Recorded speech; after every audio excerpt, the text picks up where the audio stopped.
All is relatively normal at Baker Street at the beginning of Sherlock Holmes' Crimes and Punishments. Watson is quietly reading away, and Sherlock Holmes is, of course, blindfolded, shooting a revolver at vases. So while I dodge whatever test Holmes is performing, let me introduce to you Sherlock Holmes' Crimes and Punishments, the new Sherlock Holmes game from Frogwares and Focus Home Interactive, coming at the end of September. Holmes, will you stop that? Rest assured, this gameplay footage won't ruin any story elements, so allow me to introduce to you the first of 6 unique cases in Crimes and Punishments, as you follow my line of deduction towards selecting whom I believe committed the crime. Stop, Holmes! Is that you, Watson? Yes, of course it is. And you almost killed me. Nonsense. I was aiming for the vases. Blindfolded? Watson, quiet please. I'm trying to concentrate. Fans of the original Sherlock stories will remember his ability to recognize a person by their gait. Ah, Lestrade. What is it this time? He can see me. Well, here it is, and it's a good one, Mr. Holmes. Gentleman by the name of Peter Carey. Holmes begrudgingly endures a back and forth with Lestrade, hearing the details of the case. So let's now take a look at the richly detailed Baker Street apartment before heading to Holmes's seldom-used bedroom to pick up the appropriate dress for the case. No costumes for the moment, at least not yet. Holmes's wardrobe holds all the secrets to his disguises, but we're looking for a casual suit in this case. Once we've picked the suit, it's off to the crime scene. Dressing up plays an integral role in Holmes's success, enabling you to interact with characters who will respond to your attire, either by prompting them or having them approach you.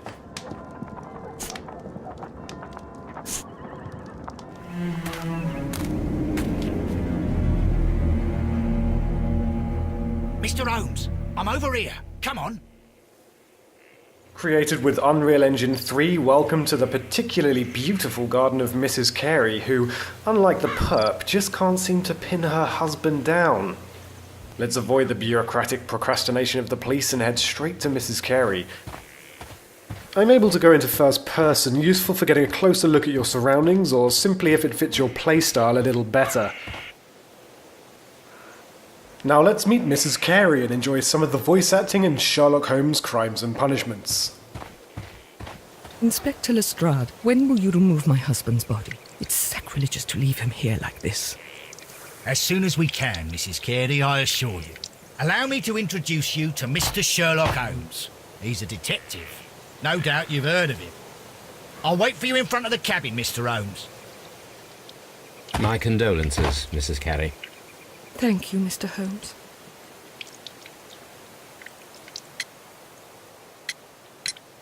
Madam, can you tell me if you saw or heard anything unusual upon the night of the murder? At 2 o'clock in the morning, I heard a terrible scream. But I thought nothing of it then. He would scream all the time when he was drunk. Do you remember at what time you found your husband's body? In the morning, at around 7 o'clock, I noticed the cabin door was open, but I didn't go in to take a look, for I knew my husband would not have liked it. But what do we know about Mrs. Carey? We're able to join certain dots together by closely examining each individual we meet. So allow me to introduce a rather beautiful mechanic that allows us to take advantage of Holmes's skills, picking what we feel are the most telling or most important aspects of the people in Crimes and Punishments. From clothing that contradicts their class to cuts, bruises and wrinkles, or objects that tell a story about themselves or their lives. Taking advantage of DirectX 11, let's take a close-up look at Mrs. Carey.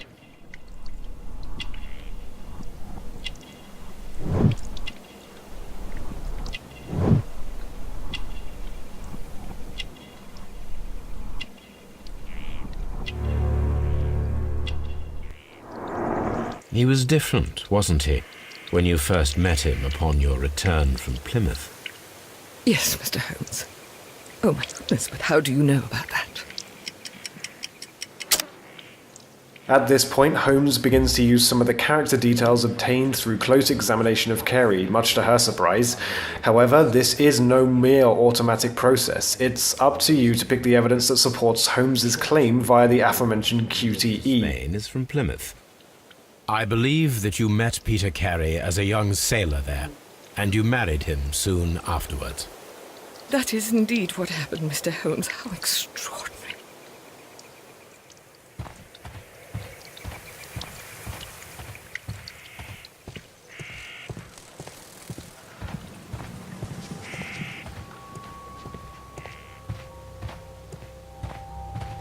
Peter Carey's body is inside the cabin. A little later on, we've head just outside the scene of the crime where we meet Lestrade, ready to enter the cabin. The door is locked.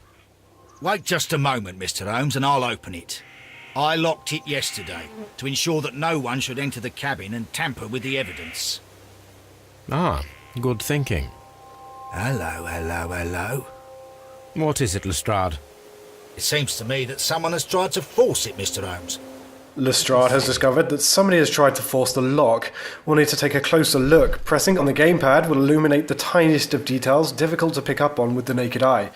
Here, not only scratches, but fresh scratches, indicating that someone has tried to break in recently, perhaps to return to the scene of the crime, but perhaps not. You can switch in and out of this mode to your heart's content. I swear these scratches were not here yesterday. Our mysterious visitor came here last night. Well, he's not the man for the job. This lock is not a difficult one. Perhaps he did not have the right tool. With new evidence gained, let's head inside.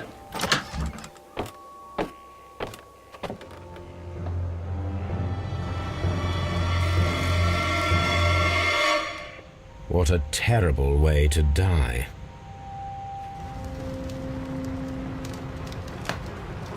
Peter Carey was impaled. Players will enjoy a richly detailed and dynamic look at the crime scenes in Crimes and Punishments, with razor-sharp textures on the consoles and PC. So let's take a look at the unfortunately hanging Peter Carey, and in great detail the objects around him. Yet he still looks quite strong.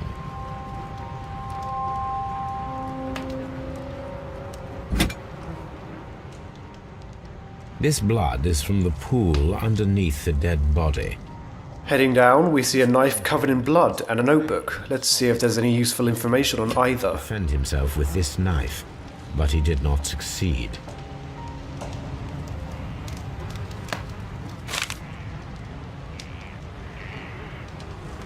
Examining objects with 360-degree manipulation and razor-sharp textures allows us to seek evidence all over something we find in the world. The pattern of the blood stain indicates that the notebook was not lying on the floor prior to the crime, but it was dropped into the pool of blood after the death of Peter Carey. JHN are probably the initials of the owner of this notebook. Inside, a list of initials and numbers, but we've seen nothing so far that makes sense of this. But what? Once we're happy with our inspection of the body and everything immediately surrounding him, we need to take a good look at the cabin. Let's go into first person and get a brief overview of the types of things we'd like to look at and if there's anything immediately suspicious.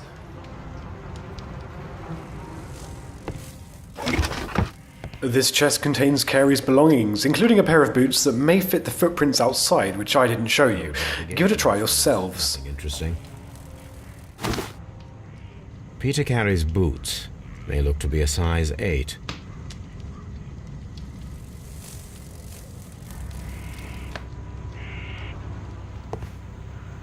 The ship's logs of the Sea Unicorn for the years 1878 to 1884. Peter Carey was her captain. A rather empty-looking shelf with some whale's teeth perched to the left. Faintly, I can see there was a chest here from the cleaner area underneath where it would have sat. Let's take a closer look. Expanding on what I spotted, Holmes takes an educated guess at the size and nature of the chest. This place is not covered with dust, like the rest of the shelf. An object was taken from here. It was larger than a book, a box or a small chest, perhaps.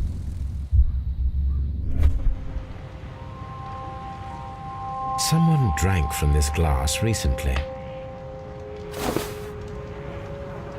The initials PC have been crudely burned. A sailor's work.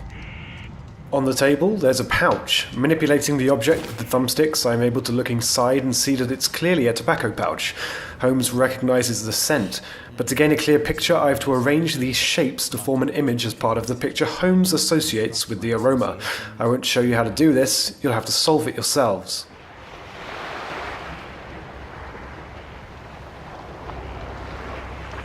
Of course, I haven't shown you all the evidence in the cabin, only a selection required to follow my train of thought throughout the case. Armed with this new information, let's go and talk to Mrs. Carey again and update her on our investigation.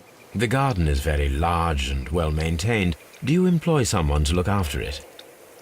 It is true, there is a lot of work, but my husband took care of it himself. Let's not spoil all the dialogue, but it does seem as though another man has been here, perhaps to tend to the garden. I'm not sure. It might be, but he hadn't smoked in a very long time. Well, moving on, we can start to join the dots and associate clues and evidence. Welcome to the deduction space. This area contains all pertinent information, evidence and clues, and mental notes of Holmes' possible reasonings, ideas and conclusions. 2 clues equate to a deduction, and a deduction may lead to a task, allowing you to move on in the case. Our association has led to a task. We must ambush whomever was ill-equipped to break in and retrieve his notebook, assuming he will return tonight.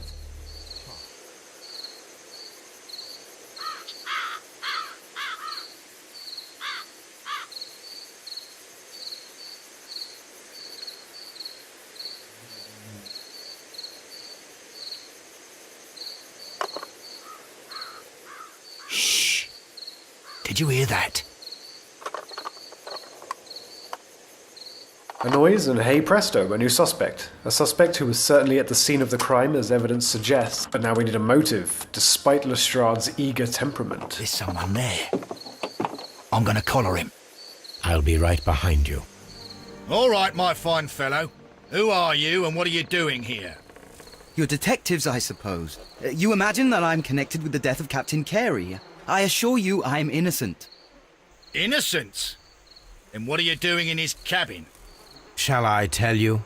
You came to retrieve what you had lost after killing Peter Carey, but we were here waiting for you. What is your... Use the loading screens to review case files or peruse deductions.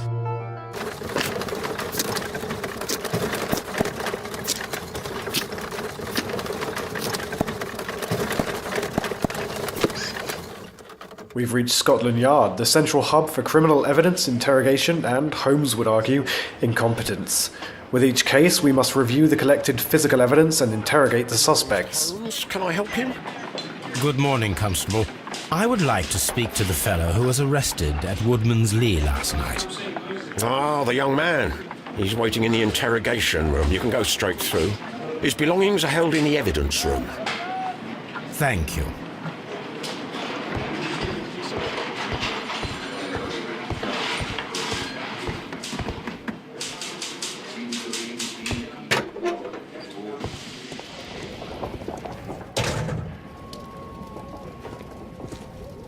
These are the suspect's belongings. Let's take a look at what we've collected so far. A second examination often yields further information, especially after an interrogation, and new information can arm us with pertinent information required to catch out a potential liar. A handkerchief with the initials JHN.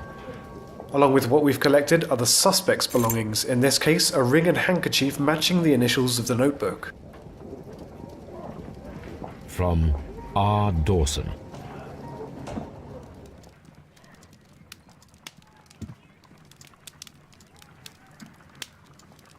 The name Dawson rings a bell to Holmes, so in lieu of the internet we'll have to reference Holmes' old newspapers in his private database at Baker Street. It would of course make sense to collect all available information before interrogating the suspect, but thanks to the strength of iron bars he isn't going anywhere, so feel free to visit each location in the game as thoroughly as you like. Here it is. With that done, it's time to interrogate our friend. Let's see if his side of the story matches with what we've concluded thus far. I have heard the story of Dawson and Nelligan, the West Country bankers. Yes, Joshua Nelligan was my father. I am aware that it had a bad ending. When the bank failed, it ruined half the families of Cornwall, whereupon Joshua Nelligan disappeared. To the right is listed all of the features you've to spot in order to complete a character portrait. If stuck, you can exit, hoping that what you've spotted so far will be enough, but the more information you collect, the more you have to confirm or contradict the suspect's story.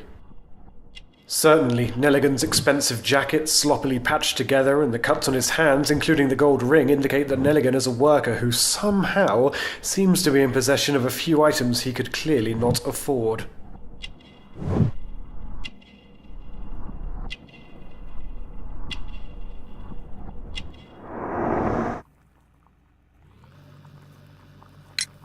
Does this notebook belong to you? Yes. But where did you find it? I did not know... I thought I'd lost it at the hotel.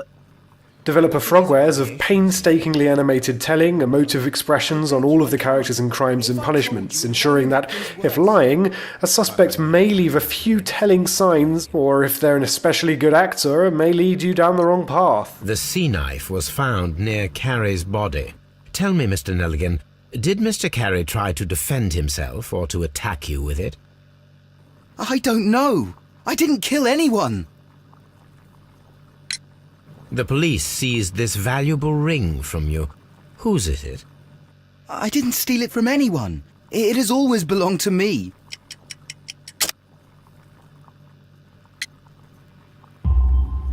The ring's date of engraving is many years ago. You would have been a child then, hardly in any position to receive such an item from a partner. Stubbornly, Nelligan is still claiming the ring as his own, but many items Nelligan owns cannot be his own since he is too young and can't afford them, and the jacket is evidence of this.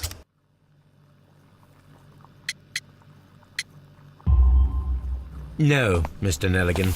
I believe that the ring had belonged to your father. Oh, but how do you know? The jacket you are wearing is made of an expensive fabric that only a man of exceptional wealth could afford. You do not seem to me to be a rich man, Mr. Nelligan. Furthermore, the garment is ill-fitting. It is quite clear that it belonged to someone else, most probably your father. With your father gone and taking with him the family's wealth, as a little boy you had to find yourself a manual job, and it was most probably cleaning fish. You cut your hands often while working. I can tell from the scars. I'm speechless, Mr. Holmes. It all happened exactly as you say. We conclude that Nelligan certainly did break in to retrieve his or his father's notebook, which may prove that Nelligan is the murderer. However, there is still one question that must be asked. Could Nelligan muster the strength to harpoon a man to a wall? This, with aid of Watson, requires an experiment. A spot of whaling, Watson? Would you care to take part? Are you serious? No, but we do need to clarify what happened on the night of Black Peter's murder. A reenactment, then? Is something bothering you? The sailor's knife, Watson. Why was it on the floor? Peter Carey attempted to defend himself? It is possible, but if that is the case, then it alters many things. I don't quite follow you. Tell me, my friend, what is the animal closest to man, morphologically, I mean? Holmes, you should aim for the mark in order to perform the most reliable test. This is one of the many contextual minigames in Crimes and Punishments. Here we have to gauge the required strength to pierce a man's body with a harpoon.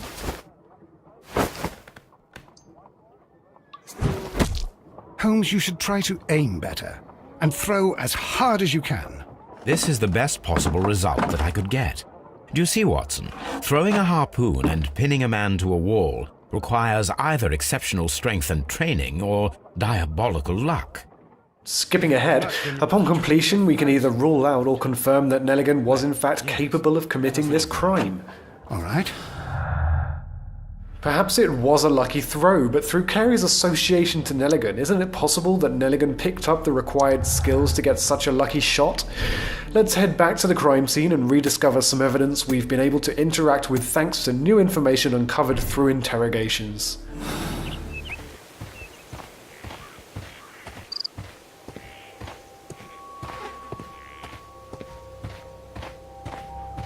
"1883. That's the one I need. This is the crew list of the Sea Unicorn. Log notes for June. Nothing unusual. Log notes for July. Nothing special.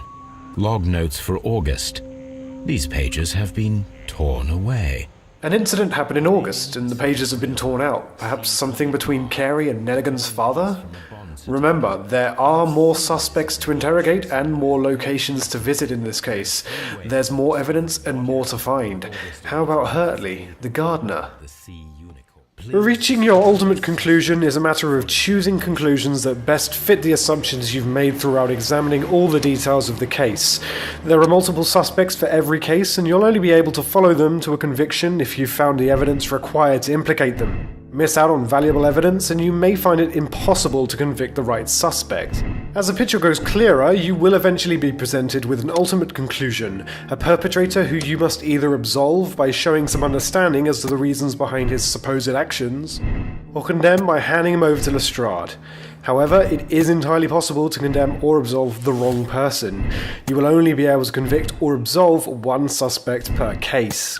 It isn't necessary to gather every clue in the game to progress, but different clues will lead to different conclusions, ultimately leading to a suspect. If you don't gather all the clues in a case, you won't be able to achieve the highest detective score, and Holmes will face certain consequences. Once you've decided who to convict, you'll be required to make a moral choice based on what you've learned about the case and character. Condemn or absolve. Turn the bond certificates, and you threatened to call the police. Peter Carey was drunk. He drew his knife.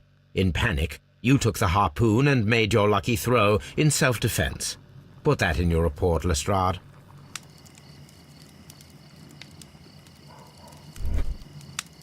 With more cases come more skills, such as the imagination skill, which allows us to piece together a chain of events by chronologically arranging a sequence by selecting the most plausible order of events.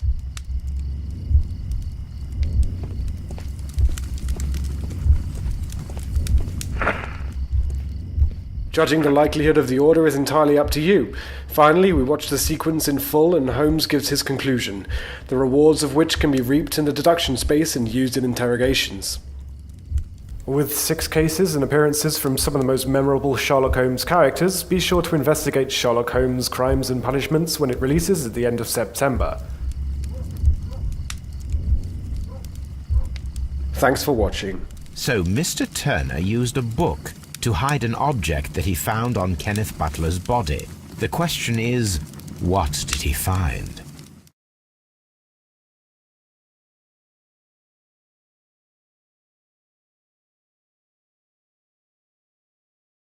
PlayStation